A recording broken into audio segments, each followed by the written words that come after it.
SSC के English series में आप लोगों का फिर से स्वागत है। 6 सितंबर शिफ्ट 1 पहला है select the most appropriate meaning of the underlined idiom. The Indian team had its back against the wall but managed to fight back. तो बैक अगेंस्ट द वॉल यानी कि दीवार से पीठ लगा होना। इसका मतलब होता है बहुत ही कठिन परिस्थिति में फंस जाना जहां से निकलने का कोई रास्ता ना हो, यानी stuck in a difficult circumstance with no escape, यानी वहां से निकल पाने का जो है कोई रास्ता ना हो। इसलिए उन्होंने क्या किया, फाइट बैक, मतलब फाइट बैक करने का मैनेज किया। मैनेज टू फाइट मतलब होता है फाइट करने में सफल हुए। नेक्स्ट है the following sentence has been split into 4 segments. Identify the segment that contains a grammatical error. This is the first time I ate such a tasty cake. देखो तो ये क्या सेंस दे रहा है, this is the first time, यानी ये मेरा पहला टाइम है। तो ये तुम्हें वर्तमान का सेंस देता है जब दिस लिख दिया तो, इसलिए आगे जो सेंटेंस होगा वो भी प्रेजेंट को ही फॉलो करेगा।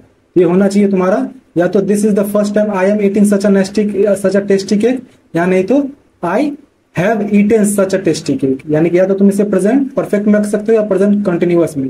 प्रेजेंट परफेक्ट में रखोगे तो ज्यादा सही रहेगा, लेकिन जो भी हो ये वाला सेगमेंट तुम्हारा गलत है। नेक्स्ट है select the option that can be used as a one word substitute for the given group of words.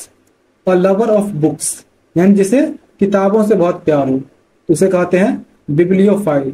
जिसे किताबों से बहुत प्यार हो या फिर किताब संग्रह करता हो उसे बिब्लियोफाइल कहते हैं। इसके अलावा फिलोसोफर यानी कि दार्शनिक, लाइब्रेरियन यानी कि पुस्तकालयाध्यक्ष, और टीचर यानी शिक्षक।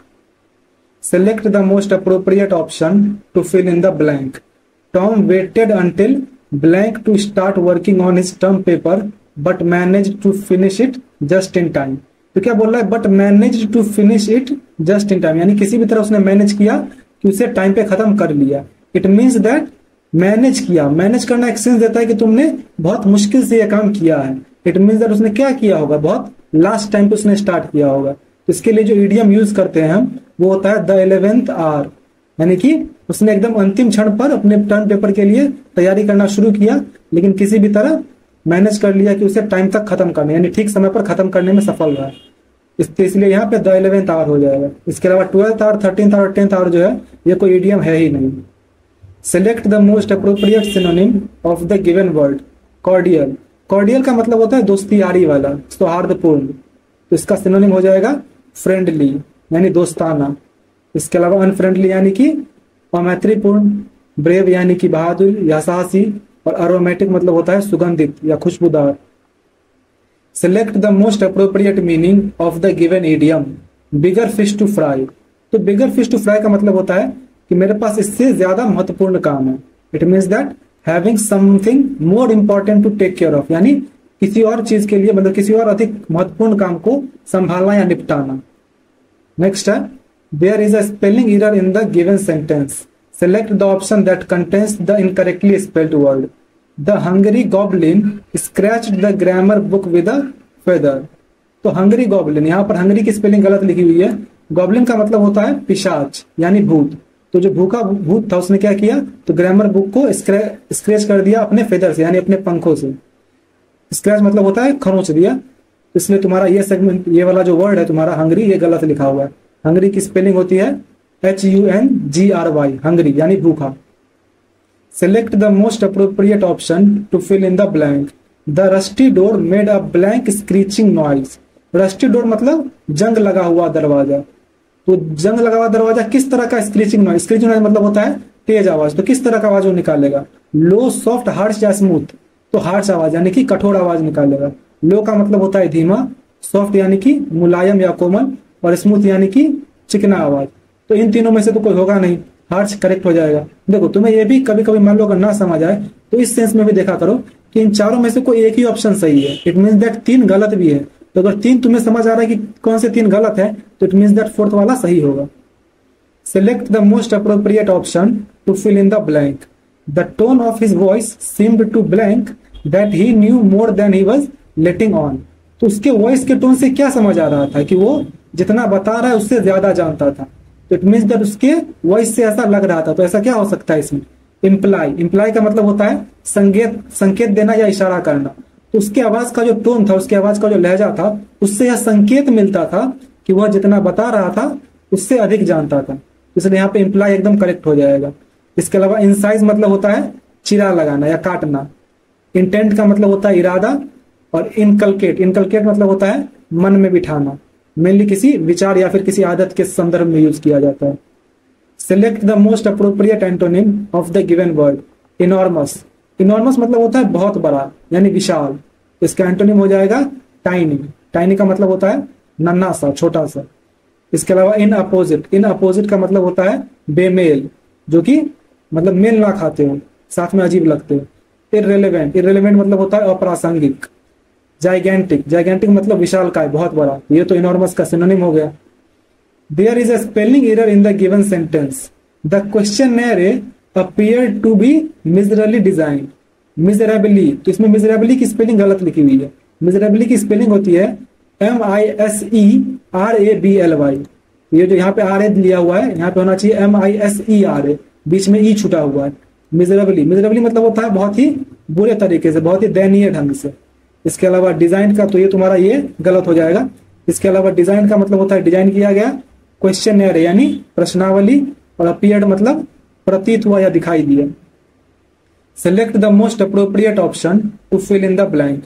COVID-19 blank structural weaknesses, blank structural weaknesses in health systems world wide and negatively impacted individuals, societies and economies. तो देखो COVID-19 ने क्या किया, तो उसने स्ट्रक्चर यानी कि स्ट्रक्चर मतलब होता है संरचनात्मक, तो संरचनात्मक कमजोरियों को वो क्या कर सकता है, कंसील करेगा। कंसील मतलब होता है छिपाया, तो छिपाएगा तो नहीं। लेड का मतलब रखने के सेंस में यूज किया जाता है, मतलब रखना मतलब पुट वाला रखना नहीं। जैसे हम किसी फाउंडेशन के लिए यूज करते हैं ना, लेड द फाउंडेशन, तो उसमें हम यूज करते हैं लेड। इसके अलावा हिट का मतलब होता है प्रभावित किया। तो देखो वो प्रभावित कर सकता है हेल्थ सिस्टम्स को, लेकिन उसकी कमजोरियों की बात कर रहा है कि संरचनात्मक कमजोरियां। तो संरचनात्मक कमजोरियों को क्या करेगा, तो उसको उजागर करेगा कि हेल्थ सिस्टम्स वर्ल्ड वाइड जो है, यानी कि तुम्हारा विश्व स्तर पे जो हेल्थ सिस्टम्स है, उसको क्या करेगा, ये उसकी कमजोरियों को उजागर करेगा। तो इसलिए यहाँ पे रिवील्ड होगा। नेक्स्ट है select the most appropriate option that can substitute the underlined segment in the given sentence. She will handling the baby as tenderly as possible. तो देखो इसमें विल हैंडलिंग जो है अंडरलाइन है, जो मैं शायद मैं करना भूल गया हो। तो देखो यहाँ पर विल प्लस V4 का यूज कर लिया गया है। ये तो मैं पहले ही बता चुका हूँ कि फ्यूचर कंटिन्यूअस में विल भी प्लस V4 यूज होता है, लेकिन यहाँ पर फ्यूचर कंटिन्यूअस की जरूरत ही नहीं है। ये सिंपल फ्यूचर का एक टेंस है, फ्यूचर सिंपल फ्यूचर का एक सेंटेंस है। यहाँ होना चाहिए she will handle the baby as tenderly as possible. तो इसलिए तुम इसे इससे सब्सटीट्यूट कर दोगे, शी विल हैंडल। नेक्स्ट है parts of the following sentence have been given as options. Select the option that contains an error.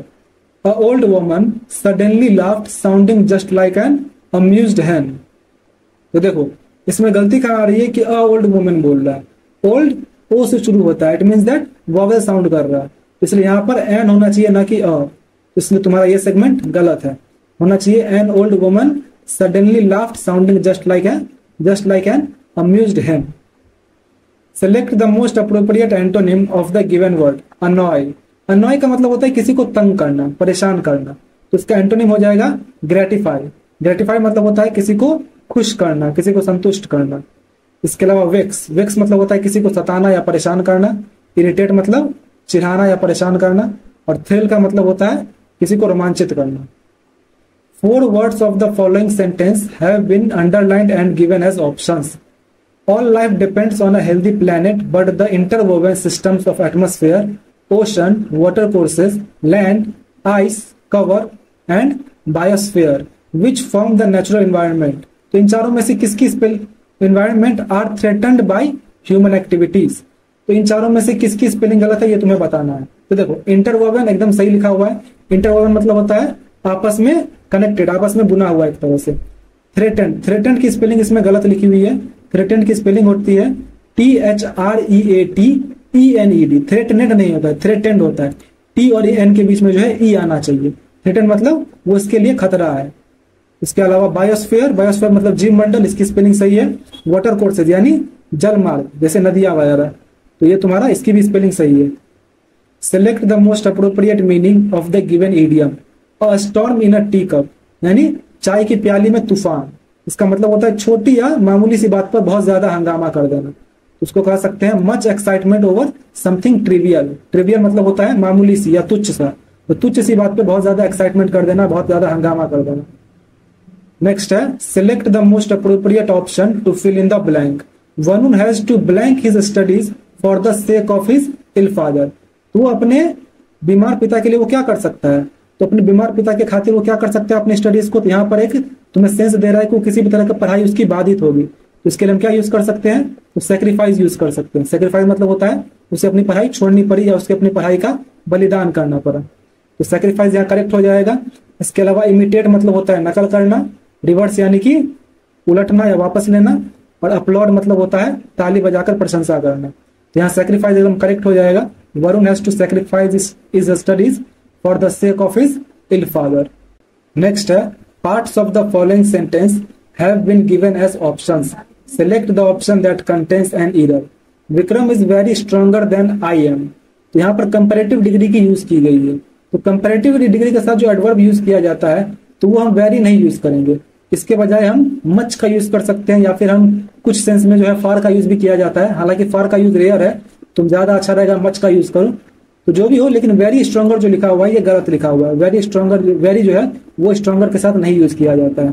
तो तुम लिख सकते हो विक्रम इज वेरी, वेरी नहीं, Vikram is much stronger than I M.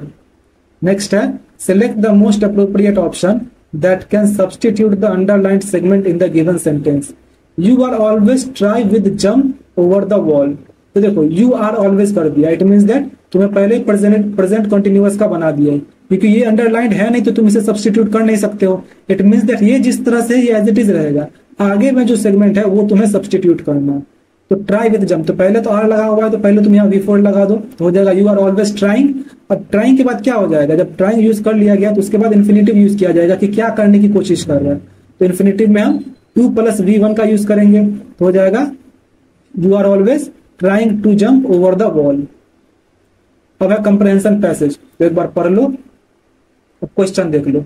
1 2 3 4 5, चलो अब बनाया जाए। Kasturi went to the garden looking for her mother. वो अपनी माँ को खोजने के लिए गार्डन गई। Her dog Rex was waiting blank her.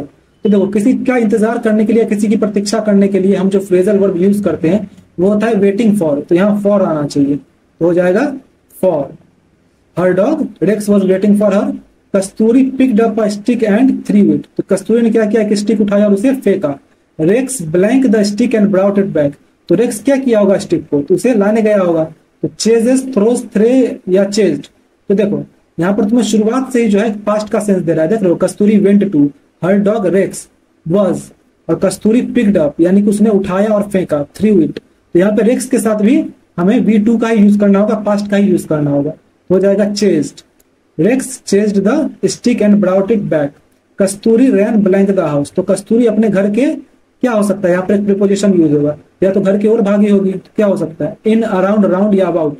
तो घर की ओर नहीं होगा यहाँ पर तुम्हारा ऑप्शंस में सबसे अप्रोप्रिएट है अराउंड। अराउंड मतलब होता है घर के आसपास, तो अपने घर के आसपास भागी और उसके बाद उसका कुत्ता क्या किया होगा, रेक्स चेज्ड हर, तो रेक्स जो है उसके पीछे भागा। Kasturi ran through the garden and Rex blank her. तो कस्तूरी जो है वो गार्डन से होकर गई और रेक्स ने उसे क्या किया, तो रेक्स क्या कर सकता है, ओबे, लिसन, फॉलोड या केम। तो फॉलो कर सकता है कि जैसे ही जो कस्तूरी थी वो इसके अपने गार्डन में गई, तो उसी तरह से जो है रेक्स भी ने भी उसका पीछा किया। फॉलोड मतलब होता है पीछा किया, तो रेक्स ने उसका पीछा किया। उसके बाद क्या है, Rex followed her. Mother yelled at both of them. तो उसकी माँ जो है दोनों पर चिल्लाई।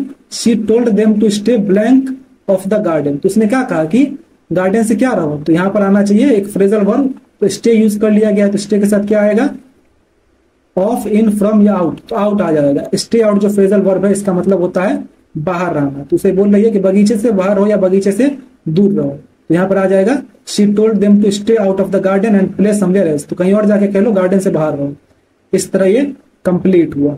आपका जो भी स्कोर हुआ कमेंट कर दीजिए। मिलते हैं नेक्स्ट वीडियो में।